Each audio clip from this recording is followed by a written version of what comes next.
आपको how to win friends and influence people. तो आप भी इस बुक का जो टाइटल है वो सुनकर सोच रहे होंगे कि इस बुक को पढ़ने के बाद या मेरी वीडियो देखने के बाद आप एक हीरो लगने शुरू हो जाएंगे या आप एक इन्फ्लुएंस पर्सनैलिटी बन जाएंगे, लोग आपके पीछे घूमना शुरू हो जाएंगे। तो आई थिंक किसी हद तक ये बात ठीक भी है और किसी हद तक ये गलत भी है। ये डिपेंड करेगा आप पर कि आप मेरी बात पर या आप बुक का रिव्यू या बुक को पढ़ेंगे तो आपको पता चलेगा कि इस बुक का जो गोल है, जो थीम है वो क्या है। तो चलिए आइए चलते हैं, हम इस बुक का रिव्यू देते हैं।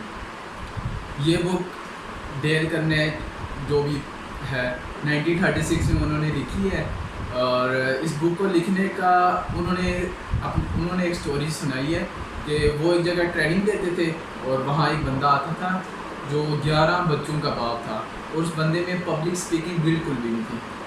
तो फिर वो क्योंकि वहाँ ट्रेनिंग मेंटर थे और वहाँ ट्रेनिंग देते थे तो उन्होंने उसको ग्रूम किया और उसका जो मोरली लेवल को जो है वो बूस्ट अप किया और उन्होंने उसको प्रैक्टिस में परफेक्ट मैन के रूल के तहत उसको प्रैक्टिस दी और वो बंदा कुछ अरसे बाद बहुत बड़ा अमेरिका का मोटिवेशनल स्पीकर बन गया। तो वहाँ वो एक बात लिखते हैं कि सेल्फ इम्प्रूवमेंट उस वक्त आती है जब आप वो काम करें जिससे आपको फियर है, जिससे आपको बार बार आप उससे डर रहे होते हैं, आप वो काम करें। जैसे कि उन्होंने इस बंदे की एग्जांपल दी कि वो बंदा शुरू में पब्लिक स्पीकिंग बिल्कुल भी नहीं कर सकता था और लेकिन आहिस्ता आहिस्ता प्रैक्टिस में परफेक्ट मैन की तरह वो उस बंदे में सेल्फ कॉन्फिडेंस आया और वो दुनिया का अमेरिका का सबसे बड़ा मोटिवेशनल स्पीकर बन गया।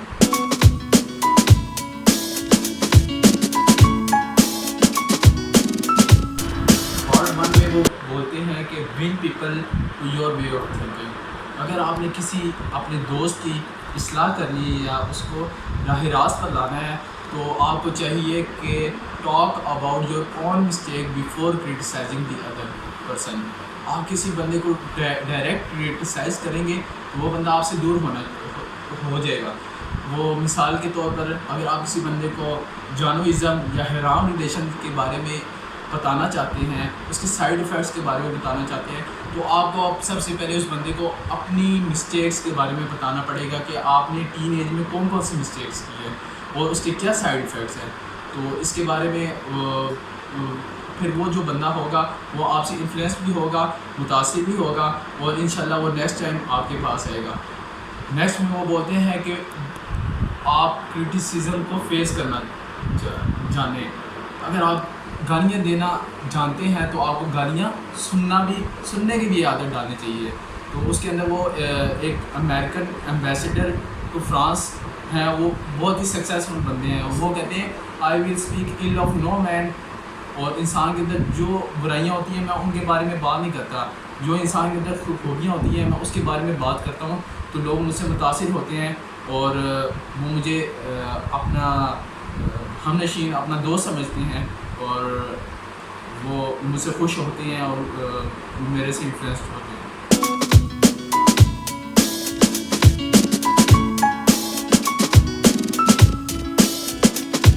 पार्ट 2 में वो बोलते हैं वो अप्रिसिएशन और फ्लैटरी में डिफरेंस करते हैं कि एक बंदा जो तारीफ़ कर रहा है और खुशामद में क्या फ़र्क है। तो उसके अंदर वो बहुत ब्रीफली एक्सप्लेन करते हैं। अगर वो आप बुक पढ़ेंगे तो आपको ज़्यादा बेहतर पता चलेगा। तो अप्रिसिएशन के अंदर वो कहते हैं कि जो अप्रिसिएशन होती है वो हमेशा सिंसियर होती है और जो खुशामद होती है वो अनसिंसियर होती है। अप्रिसिएशन जो होती है वो कम्स फ्रॉम हर्ट। अल्लामा इकबाल ने कहा है जो दिल से बात की जाए वो असर रखती है। तो अगर आप किसी बंदे को अप्रिसिएशन, आप किसी बंदे की तारीफ़ कर रहे हैं और वो दिल से कर रहे हैं तो अगले बंदे को उस पर असर ज़रूर होगा। और जो फ्लैटरी होता है वो कम्स फ्रॉम टीथ आउट होता है, उस बात में वज़न भी नहीं होता। ये एक नेचुरल चीज़ है, ये आप अपनी लाइफ में इम्प्लीमेंट कर सकते हैं। और फिर उसके बाद वो कहते हैं कि अप्रिसिएशन जो होती है वो हार्ड एडमायर्ड होती है और जो फ्लैटरी होती है वो कंडेम्ड होती है। जर्नल ऑब्रियन बहुत बड़े जर्नल थे, वो कहते हैं कि आप उस दोस्त से, आप उस दुश्मन से मत डरे जो आप पे हमला करता है, आप उस दोस्त से डरें जो आपकी खुशामद करता है। खुशामद इंसान को अंधा कर देती है।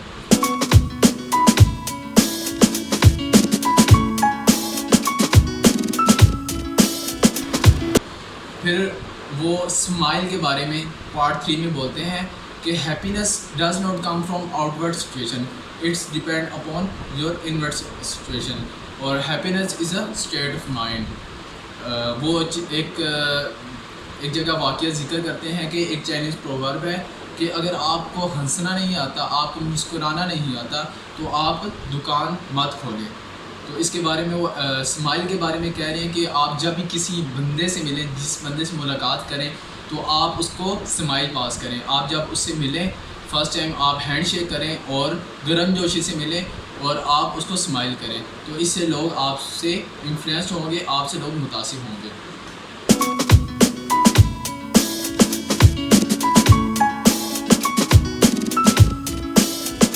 वो बोलते हैं कि जो लीडर्स होते हैं ना, उनके अंदर एक क्वालिटी होती है, वो पहले प्रेस करते हैं फिर क्रिटिसाइज़ करते हैं, और जो प्रेस भी होती है वो हार्ट से होती है, वो अप्रिसिएशन होती है, नॉट अ फ्लैटरी। वो एक वाक़या सुनाते हैं अपने एक शॉप उनके दोस्त हैं, वो मैनेजर होते हैं एक फिर इंजीनियरिंग फर्म में। तो उनका एक मुलाजिम होता है, वो नो स्मोकिंग एरिया में सिगरेट पी रहा होता है।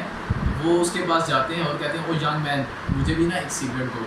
तो वो जो मुलाजिम होता है वो थोड़ा शौक में आ जाता है, कहते हैं कि ये बॉस मुझसे सिगरेट मांग रहे हैं। तो वो सिगरेट जो शॉप होते हैं वो सिगरेट जलाते हैं और देखते हैं नो स्मोकिंग एरिया की तरफ और कहते हैं, ओ यंग मैन, अगर तुम सिगरेट मेरे साथ बाहर पीते, नो स्मोकिंग एरिया से बाहर जाके पीते, तो मैं तुम्हें प्रेस भी करता और मुझे खुशी भी होती। तो इस तरीके से उन्होंने क्रिटिसिज्म का तरीका ऐसे ढूंढा है कि वो अगले बंदे की ईगो भी हर्ट नहीं हुई और अगला बंदा नेक्स्ट टाइम ये काम भी नहीं करेगा।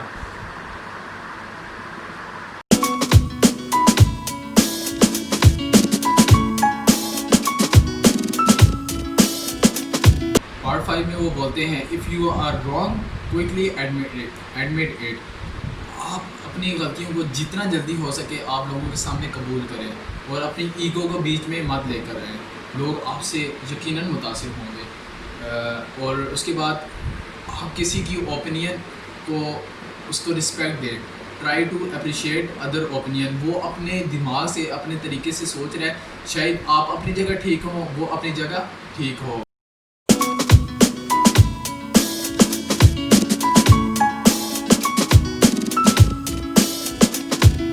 फिर नेक्स्ट पॉइंट पे वो कहते हैं कि बड़े मज़े की बात करते हैं कि आप किसी की ओपिनियन को, किसी के पॉइंट ऑफ व्यू को उसकी मर्ज़ी के बगैर चैन नहीं कर सकते। मैं आपको अपनी मिसाल देता हूँ कि जब मैं अपने घर में जाता हूँ लेट 9-10 बजे, तो मैं अपने पेरेंट्स के पास बैठता हूँ, तो वो मुझे कहते हैं, बेटा मगरिब से पहले आ जाया करो, अपने आवारा दोस्तों के साथ मत घूमा करो। लेकिन मैंने दिल में यही सोचा होता है, मैंने कहा चलो उनकी एहतरामन बात सुन लेता हूँ, लेकिन मैंने अपने हार्ट से इस चीज़ को मानना नहीं है, तो वो बात मेरे ऊपर इन्फ्लुएंस, मेरे ऊपर असर ही नहीं करेगी। इस रूल को अगर हम नॉर्मल लाइफ में अप्लाई करें और इस रूल को अगर नॉर्मल लाइफ में अप्लाई करें, और हम देख सकते हैं कि अपनी ओपिनियन को, किसी की ओपिनियन को उसकी मर्ज़ी के बगैर हम चैन नहीं कर सकते। आप जस्ट उससे बात करें और उसको कायल करें, बाकी जो होगा वो देखा जाएगा।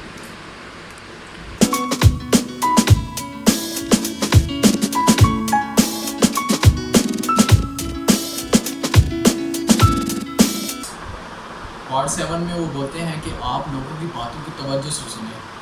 आप किसी भी महफिल में बैठे हों, किसी भी कंपनी में बैठे हों, तो आप उनकी बातों को हमेशा गौर से सुनें। हम अपने दोस्तों में एक स्लैंग लैंग्वेज में एक वर्ड बोलते हैं कि यार वो बंदा चुस्त मार है। अगर वो बंदा चुस्त भी मार है ना, तो आप उसकी बातों को अगर गौर से सुनेंगे, आप उसकी तरफ एक अच्छे इम्प्रेशन के साथ, अच्छी स्माइल के साथ उसकी बात को गौर से सुनेंगे, तो वो बंदा आपकी कदर करेगा, वो बंदा आपसे मुतासिर होगा। ये एग्जांपल मैंने हम 5-6 दोस्तों में, एक दोस्त है हमारा जो बहुत ज़्यादा नुमाया है, तो उसके अंदर मैंने ये खूबी देखी है कि वो हमसे हट कर डिफरेंट क्यों है, क्योंकि वो हर बंदे की बात को सुनता है।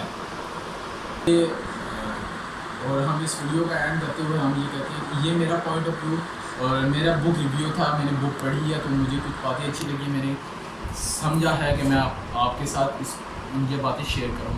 अगर आप इन बातों को इम्प्लीमेंट करें अपनी लाइफ में, मेरा तो आपसे यही मशवरा है कि आप ये बुक खुद रीड करें। और अगर आप ये बुक ख़रीद नहीं सकते तो हमारे जो कमेंट्स में और हमारे कमेंट्स में आप इस मैसेज कर दें कि आपको ये बुक चाहिए, तो हम आपको बॉस लाइफ टीम की तरफ से ये बुक सेंड कर देंगे ईमेल। और हमारे यूट्यूब चैनल को सब्सक्राइब करें, लाइक करें और हमारी जो नेक्स्ट बुक है ईगो इज़ द एनिमी, उसके रिव्यू के लिए आप इंतज़ार करें। खुदा हाफ़िज़।